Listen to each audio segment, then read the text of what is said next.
This is ATV World.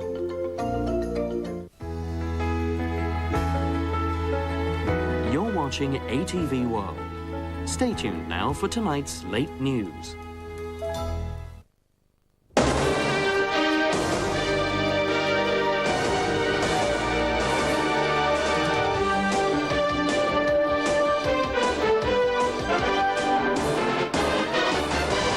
Good evening. 2 people have died in a pile-up on the Toon Moon Highway. The accident happened at 7:20 near Siu Lam Bridge. 2 cars, 2 vans and a bus were involved.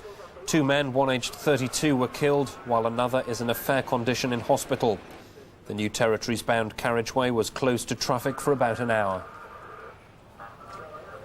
Corrupt Hong Kong lawyer Warwick Reid has arrived in his native New Zealand after being deported from the territory on his release from jail.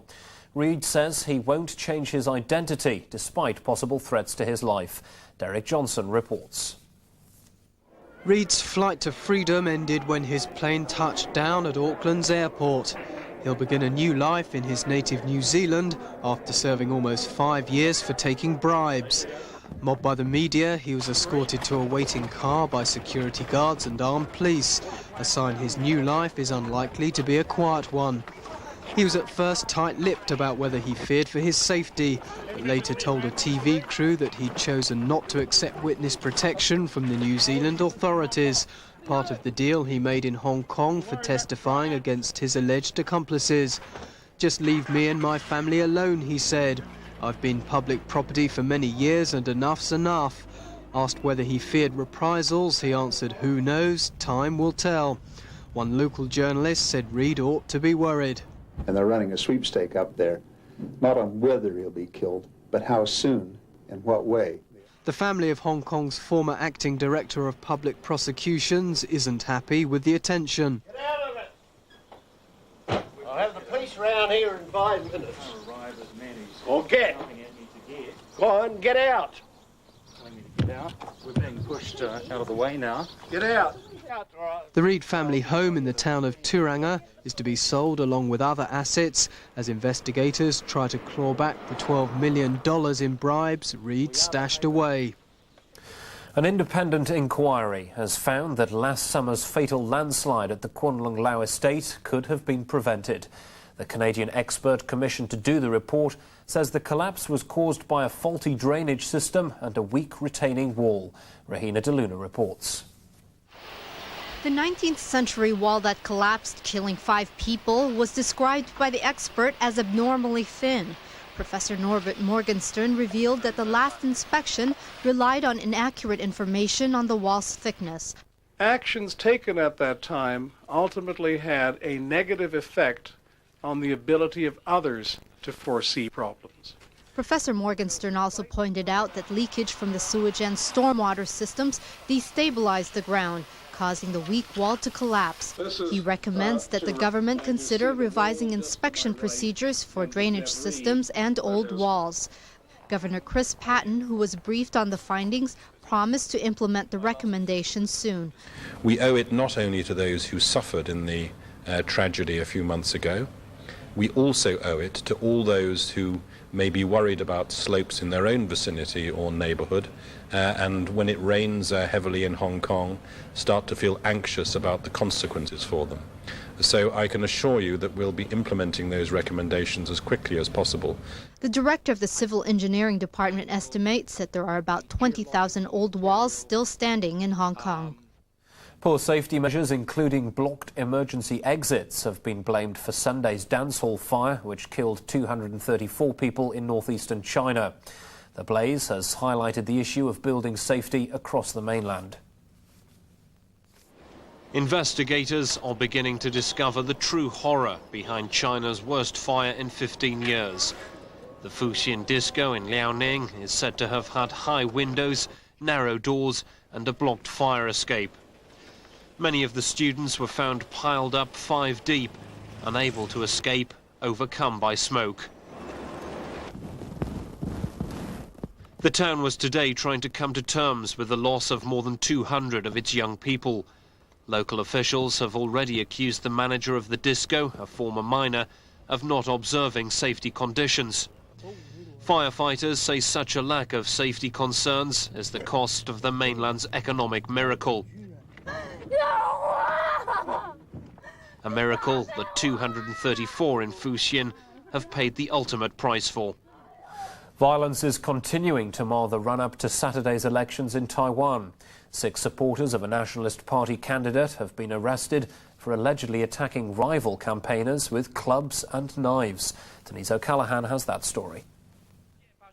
The latest trouble began in the early hours when a candidate for the opposition Democratic Progressive Party, Chang Ching-fang, led protesters to the headquarters of a rival nationalist candidate, Lo Ming-shu.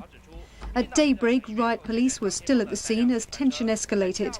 The protesters accused Lo of intimidating voters. Windows of vehicles were smashed after around 100 men came out of the building, reportedly attacking their opponents with knives and clubs. Taxi drivers' windows were also broken after a group of cabbies tried to help those being attacked, and at least one driver was beaten up. 6 people were arrested, 2 others were taken to hospital with head injuries. Violence has been a strong feature of the run-up to the elections in 3 days' time. Newspapers have reported that some candidates have hired gangsters to disrupt their rivals' campaigns. 3 elderly passengers are now known to have died when fire broke out on the Italian cruise ship the Achille Lauro. A number of others are believed to have been injured when the liner caught fire off the coast of East Africa. Earlier, the ship's owners said all 579 passengers and 400 crew had been rescued unharmed. Most of those evacuated have been taken to ports in Africa and the Middle East, but their precise destination is not known. The Achille Lauro made world headlines in 1985 when it was hijacked by Palestinian gunmen who killed a disabled American passenger. The UN Secretary-General Boutros Ghali has ended talks with Bosnian leaders in Sarajevo. Mr. Boutros Ghali was jeered by crowds protesting against the UN's handling of the Bosnian war.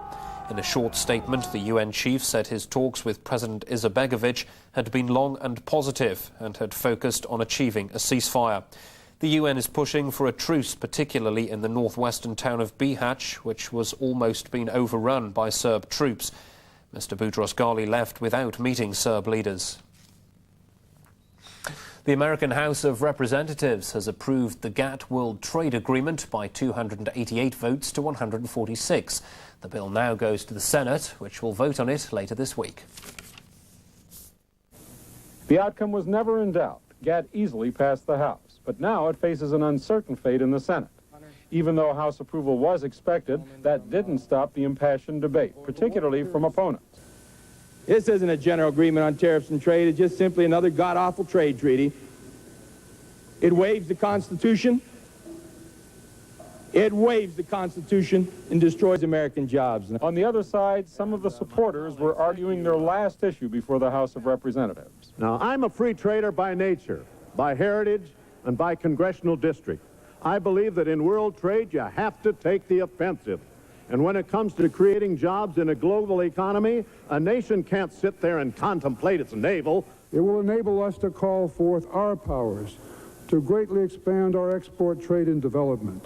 It can thus serve the interests of this great nation and thereby become something worthy to be remembered by this Congress and on this day.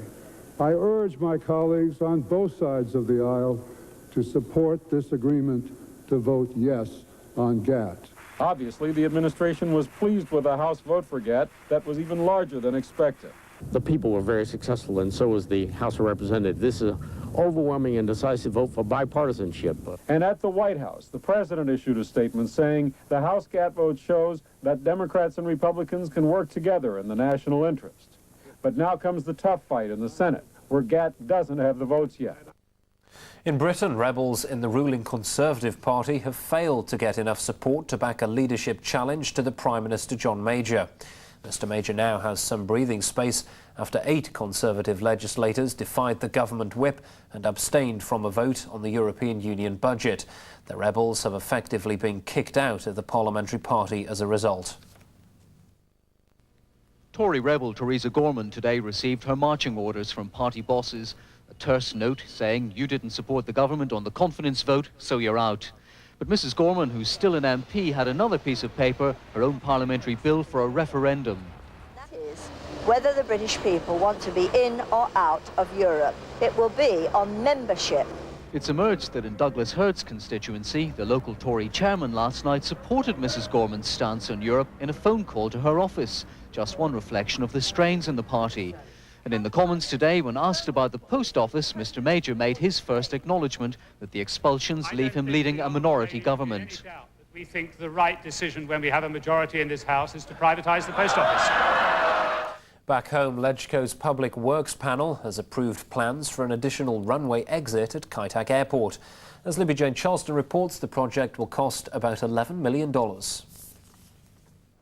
Civil engineers claim the two runway exits at the seaward end are too far apart, and this inhibits efficient use of the runway. They say the provision of an additional exit will shorten the average occupation time, increasing the runway capacity. The Civil Aviation Department estimates that with the new exit and the air traffic control improvements now underway, Kai Tak will be able to accommodate an average of at least one additional flight per hour, generating an extra $15 million per year. We have made improvements to the air traffic control system. We have installed an additional radar, which has a far greater precision than old radar, and therefore we can, in fact, reduce the separation between aircraft. The additional runway exit really complements the improvements we've already realised in the air traffic control system. Legislators needed little convincing that the extra flights will mean more tourist dollars for Hong Kong. The proposal must now be put to the Finance Committee for final approval. The work is scheduled to be completed by September next year. The Provisional Airport Authority says banks are eager to provide funds for the new airport, despite the Sino-British deadlock over borrowing arrangements. Derek Johnson has the story. It's been almost a month since Britain and China toasted their success over signing an airport funding deal. But they've yet to agree one important detail: the arrangements for securing billions of dollars in loans from the international banking community. The PAA chief says he's still confident the so-called financial service agreements can be sealed early next year. Hank Townsend says banks are queuing up to lend the required $11 billion, knowing the airport is a low-risk venture. So all banks are really very interested, including Bank of China, Hong Kong, Shanghai Bank. We hope they're all participating because we'd like some Hong Kong dollar financing. But every major bank around the world has been talking to us. The MTRC hopes to complete the airport railway by 1997. But its project director says the main terminus in Central won't open until a year later, when land reclamation work is finished. We could offer a service to Kowloon, and of course Kowloon Station will be serviced by all the public transport that's necessary. So travel time from the airport to Kowloon is going to be something over the order of 19 or 20 minutes. But however fast the journey time, those heading towards Hong Kong's business district will be held up, a sign the long delay in reaching a funding deal will be passed on to passengers. China has signed an agreement with international conservation groups to phase out bear farming. Hundreds of farms on the mainland keep the rare animals in horrific conditions in order to extract their bile. Yuan Chan has this report. Conservationists estimate there are around 10,000 Asiatic black bears farmed for their bile in China. These animals on a Huizhou farm are kept in tiny cages. Tubes are inserted into their stomachs to extract the precious bile juice. Most are doomed to spend their lives in this condition. But now there's a glimmer of hope for the bear population overall. China has agreed to stop issuing licenses for new farms and plans to reduce farming by 1/3 over the next 3 years. Substandard farms will also be shut down. The International Fund for Animal Welfare describes the move as a major breakthrough. Now we have a very practical commitment with groups in China and throughout the international community of working certainly towards the eventual elimination of bear farming. But Ms. Robinson concedes much still has to be done to persuade people not to use bear bile or bear gall bladders. Experts agree herbal alternatives are just as effective, and China is committed to promoting the herbal option. 中草藥咧，基本上90%咧都可以代替咗佢啦，係咁樣嘅。And with the Asiatic black bear population already depleted by 90% since 1950, the reception to that message could determine the fate of the animals. And finally, weather-wise, bright periods are forecast tomorrow with temperatures between 21 and 25 degrees. That is the news for this evening. Thanks for watching and have a very good night.